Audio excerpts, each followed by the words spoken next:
कम समय में काम किया है, डिग्री पैरा लगा कर गाँव के अंदर नशा के लिए और भी सामाजिक मुद्दों के लिए उन्होंने काम किया। हम चाह रहे हैं कि ऐसे लोग हैं जो मेवात को इस बुराइयां हैं अपने समाज के अंदर, हर समाज के अंदर बुराइयां होती हैं, उनसे निकालें। आज जैसे सबसे ज़्यादा जो दिक्कत आ रही है, सबसे ज़्यादा दिक्कत आ रही है नशे। अमीर हो चाहे गरीब हो, नशा इस परिवार को खत्म कर दे ये आपको नहीं पता चलेगा। हमें ये नहीं पता चलेगा कि आज वो चाहे डीसी का बच्चा हो चाहे गरीब का बच्चा हो, कब नशे की ओर बढ़ जाए पता नहीं चलेगा। हमारे बीच में आप लोग मौजूद हैं और मेरा आप लोगों से इस मंच से यही कहना है कि और ऐसे हिदायत खान लोग हमें चाहिए, हर गांव के अंदर चाहिए, जो कि पूरे मेवात के अंदर ये जो मुहिम है, गांव-गांव जो लोग नशा बांट रहे हैं, हमें दो काम करने हैं। पहला, गांव के बच्चों को समझाना है, उनके बुजुर्गों को समझाना है कि नशा और अपने बच्चे अगर आते हैं तो उनके कान पकड़ के उनको अंदर घर में बैठाओ। अगर गलती से उस रास्ते पे चले जाते हैं तो प्यार से समझाओ, ठीक है।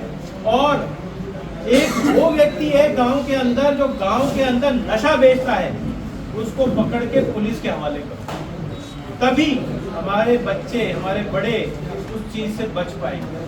वरना ये ऐसा इलाका हो गया है, पंजाब की हालत देखो, वहाँ पर एक मूवी बन गई है उड़ता पंजाब। क्या शर्म की बात है, गांव के गांव खत्म हो चुके हैं। आदमी नहीं, औरत नहीं, बच्चे नहीं, जवान लड़कियां नहीं, सब नशे की ओर जा रहे हैं। चलते फिरते आपको ऐसे लोग मिल जाएंगे जो कि आपको लगेंगे कि कोई भूत पिचास है। चलते फिरते ऐसे मिल जाएंगे जहाँ पर आपको गांव खत्म हो गए, लोग अपना गांव बेच के उस जगह से छोड़ के जा रहे हैं कि हमारे बच्चों को ना लग जाए।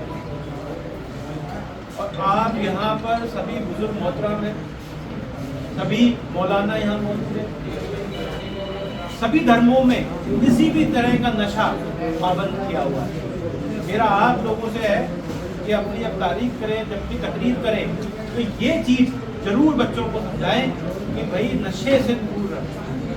जिस गांव के अंदर, घासेड़ा के अंदर आप हो, चाहे अकेड़ा हो, चाहे और भी गांव हो, आप वहाँ पर जाएं और वहाँ पर जाके जितने भी लोग हैं उनसे पूछें ये नशा कौन बेच रहा है, क्योंकि हम में से ही कोई ऐसा व्यक्ति है जो कि वहाँ नशा बेच रहा है। हमें उसे पकड़ना होगा, हमें उस गांव के बच्चों को बचाना होगा, वरना अभी 3 गांव हैं, यहाँ 300 गांव कब खत्म हो जाएंगे पता नहीं चलेगा। ये केवल नशे के ऊपर नहीं, अगर वो बच्चे को नशे की आदत लगे तो चोरी की आदत लगेगी, क्योंकि उसको अपनी ज़रूरत पूरी करने के लिए कहीं ना कहीं से तो पैसा चाहिए। चोरी की आदत लगेगी तो और भी आदत लगेगी, हमारी बहू बेटियाँ खुशी आती है, बच्चे रह नहीं पाएंगे। आपने ऐसे भी देखे होंगे केस जिसके अंदर बच्चों को ऊपर शोषण होता है।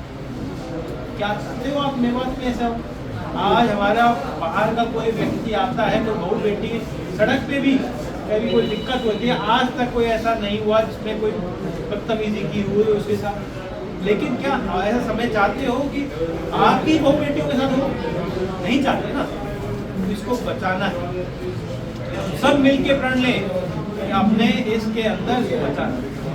दूसरा, ये जो हाईवे है, क्योंकि आप एक समय में खूनी हाईवे कहते थे, मैं आपसे 2 साल 2.5 साल पहले मतलब आपसे एक वादा किया था कि इसको हाईवे को बनाऊंगा। आज मुझे खुशी हो रही है कि हाईवे बन रहा है। आने और फिरोजपुर जिला से लेके अलवर तक मतलब कि हाईवे बनेगा, चौड़ा होगा, बाईपास भी बनेगा, जरूर बनेगा। लेकिन अगर मान लो आज या कल कभी किसी का एक्सीडेंट हो गया और किसी को ढूंढ के नहीं मिला और वो बेचारा मर गया, उसका परिवार तो अनाथ हो गया। तो आप लोगों को भी एक ये चीज बताना होगा कि भाई खून दो, वरना आपके ही लोग बच नहीं पाएंगे। हमारे विवाद में ना अगर कोई बात कहते हैं, अच्छी बात कहते हैं, उसका मजाक उड़ाया जाता है। अच्छी बात कहते हैं उसका मजाक उड़ाया जाता है। कोई अच्छी तकरीर मौलाना कहता है उसका मजाक उड़ाया जाता है। कोई आपको संत, कोई महात्मा कोई बात कहता है जो कि समाज के लिए बड़ा अच्छा होता है, उसको उड़ाया जाता है मजाक। लेकिन कोई फुहड़पंती कर दी, किसी ने कोई डांस डाल दिया, किसी ने कोई और फालतू चीज डाल दी, उस पर तालियां बजा रहे हैं, किसी ने कोई फालतू बकवास कर दी, उस पर ये मेवात में दिक्कत हुई। ये ऐसे ही लोगों के कारण हुई जिन्होंने मेवात के नहीं थे वो सारे फालतू चीज करी। तो मैं चाहता हूँ कि यहाँ पर पहला लोग नशे से बचे। दूसरा तो ये मुहिम हिदायत खान ने चालू की है, हर गांव के अंदर कम से कम हमारे पास 25 वॉलंटियर हो जो कि गांव के अंदर नशा और साथ के साथ आपका जितना भी ब्लड डोनेशन कैंप है हम बढ़ाएं। यहाँ पर आपके सेक्रेटरी साहब भी हैं। मैं इस प्लेटफॉर्म से एक और चीज़ कहना चाहता हूँ कि सरकार नशा मुक्ति केंद्र के लिए पूरा पैसा देने को तैयार है। आप वॉलंटियर्स को जो उसके साथ जुड़े, हम यहाँ पर नशा मुक्ति केंद्र भी लगाएंगे। नशा मुक्ति केंद्र अभी है, छोटा सा है, लेकिन हम उसको बड़ा करेंगे, बड़ी सीटें बनाएंगे। दूसरा, यहाँ पर ब्लड बैंक की जरूरत है, हम वो ब्लड बैंक भी यहाँ पर बनाएंगे। लेकिन अभी दिक्कत क्या होती है कि सबसे कम मेवात में खून है, ब्लड बैंक